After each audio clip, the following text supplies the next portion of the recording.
Sur ces différents rapports là que je présente au conseil municipal, je voudrais faire un point d'étape sur les différents outils mis en place pour accompagner les commerçants du centre-ville et de toute la ville. Donc nous voyons ici 3 rapports sur des subventions aux associations qui œuvrent pour fédérer les commerçants et permettre une plus grande attractivité de nos centres-villes et de notre ville. 3 salons aussi, où la ville de Marseille et la métropole se rendent pour faire la promotion de Marseille et de notre territoire. Donc l'incontournable MAPIC à Cannes, mais cette année nous allons aller en Italie pour voir, ils ont des nouvelles propositions à nous faire pour être plus attractifs, et bien sûr au Siècle à Paris, où nous voyons les grandes enseignes. La préemption aussi des baux commerciaux par la ville de Marseille est subventionnée à 70% par le conseil départemental. Ce dispositif commence à porter ses fruits car nous passons 5 locaux au conseil municipal de ce jour.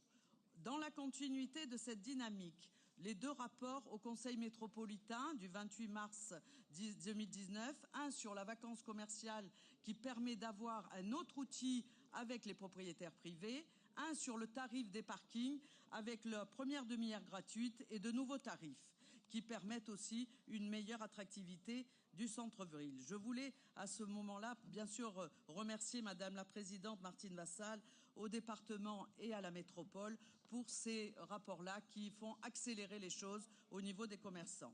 Les exonérations des taxes d'enseigne et d'emplacement sur le centre-ville.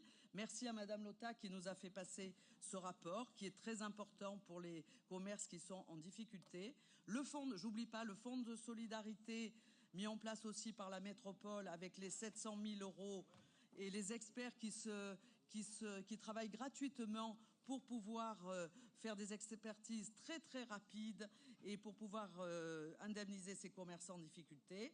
Et bien sûr, la commission d'indemnisation sur tous les travaux qui sont faits dans le centre-ville de Marseille.